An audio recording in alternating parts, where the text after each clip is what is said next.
You could be anywhere right now, but you clicked here, and for that, I'm grateful. I am Dean Connell. Welcome back to my channel, where I share my experiences and insights as a content creator over 40 to help you grow, adapt to this ever-changing world, and find joy along the way. In this video, I'm going to share with you why I think the 9-to-5 office is dead and how co-working killed it.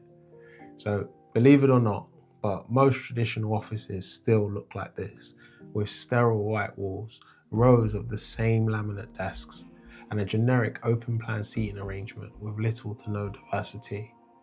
It reminds me of that scene from The Matrix where Neo is sitting in his cubicle looking just desperate, and I'm sorry if you still work in a cubicle like that. But fear not, because now we have co-working spaces or flex spaces which look a little bit like this. A little bit more vibrant, a lot more colourful, and definitely more aspirational. 3 of the major players in the market are WeWork, Industrious, and IWG, formerly known as Regus. And my working thesis is that co-working is the last major office design innovation at scale. The question does come up, but how did we get here?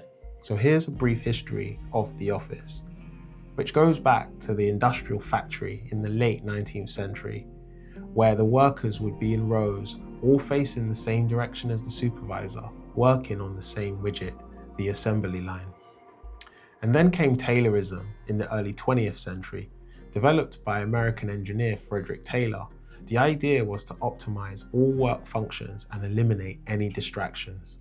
So they systemized the concept of working in rows of the same desk, all facing the supervisor, focused on your work. And this even made its way into the school system, where the children would be facing the same direction as the supervisor or the teacher, as if they were being prepared for the factory. And following the Taylorism method, which was adopted by many corporations at the time, the modern open plan office was born. And 100 years later, even though there are some nuances and pockets around the world that do things differently, it's become entrenched. We've been conditioned to work in this way for over a century now. Be obedient, be on time, and be able to perform standardized tasks. This is just the way the office has been developed. So, office design typically follows the nature of work, and the nature of work is impacted by technology and its development. An example of this is in the 1950s, post-war Europe. A concept came out of Germany called Bürolandschaft, known as the office landscape. It was designed to boost communication between teams at the time when the telephone was making its way into the office, break down barriers and formal desk arrangements. And then in the 1960s, you had the rise of activity-based working, where the user had a particular setup to suit their work style. But this became standardized and led to the infamous cubicle, a repetitive module designed to allow for the maximum amount of workers per square foot of an office space. So the modern office is in fact a reproduction of this history, in particular the factory floor. Alright guys, so I just want to briefly interrupt to ask you to please hit the like button and subscribe to the channel. It helps me grow. I'm a new content creator and I would love to help the algorithm out by pushing my content to more people. So like and subscribe to the channel and let me know in the comments what you think about the future of work and if anything that I'm saying here resonates with you. So let's talk about the nature of work today. It's safe to say that 2020 forced some changes upon us all. The pandemic led to a whole lot of social distancing and a whole lot of weird, right? And many offices were just left empty, and this became a familiar trend. And we all got comfortable working from home, sitting on our sofas, and everything became a video call, remember that? And even now, when people call me, most of the time they send me invites for a video call when they can just actually pick up the phone and give me a call. And then chat apps blew up and we're always online communicating digitally, even when we're working remote. And it's safe to say that finally the knowledge worker felt as though they were liberated from the shackles of the physical office. But hold up a second. You might be thinking, what is a knowledge worker, right?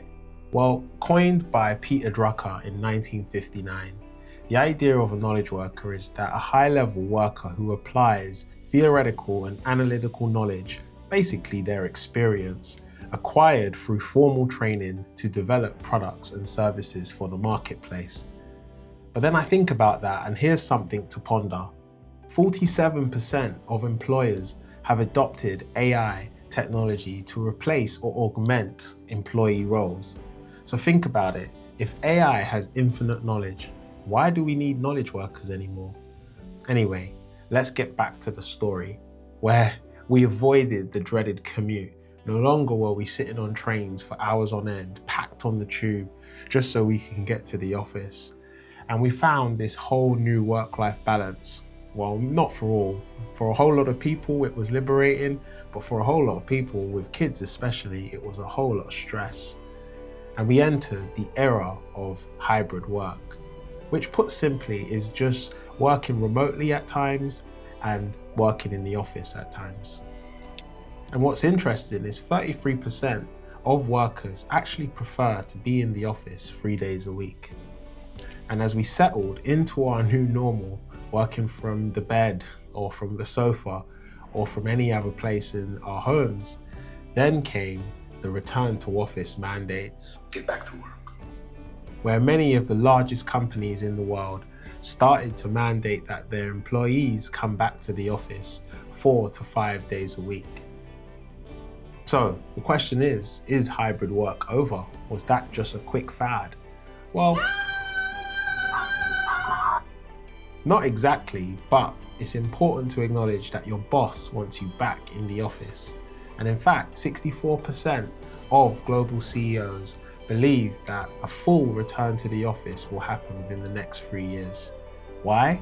Well, Looking at the water coolers. Water coolers. so to boost team cohesion, collaboration, and enhance the company culture. And I think we can all agree that all three of these things are pretty good if you want to have a healthy workplace. And yes, some employers are even considering tracking you. A bill watch. And as crazy as this sounds, but half of financial service leaders plan to monitor the attendance of their employees through card swipe systems. But what do employees want? What about me? They want the flexibility to choose whether that's in office or working remotely from home, or the beach, or in some cases the cafe, or in other cases just somewhere else that's not the office. Maybe it's a local co-working space next to their home. And 59% of Gen Zers and millennials are willing to leave a job in comparison to their older counterparts if the option of hybrid work is taken away. And 41% of workers said that greater compensation will get them back into the office. Put simply, pay your people more and they'll come back. So how do we bridge the gap? First, we must acknowledge the nature of work has changed. And 66 years on from Peter Drucker's knowledge worker definition, and with the rise of AI and other disruptive technologies, it's clear to see we are transitioning into a new paradigm where task-based working, hybrid working, seems to best respond to what the employer wants and what the employee needs. So the one-size-fits-all 9-to-5 office is hopelessly frozen in time. Rows of the same laminate desks, generic open-plan seating arrangement with little to no diversity, and generic cold lighting is unfit for the future of work. And 55% of workers believe that meeting new people is actually better suited to the office.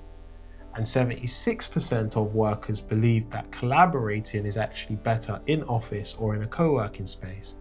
So it's clear that employees are not saying they don't want to come back to the office.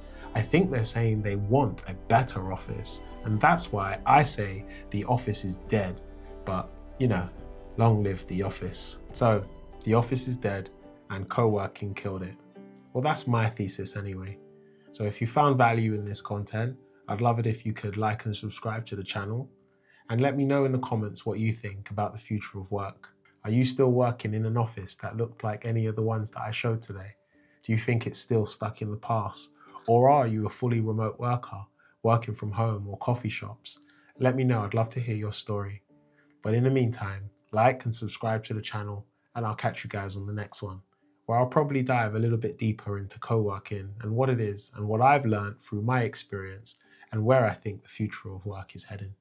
Anyway, I'll catch you on the next one. Peace.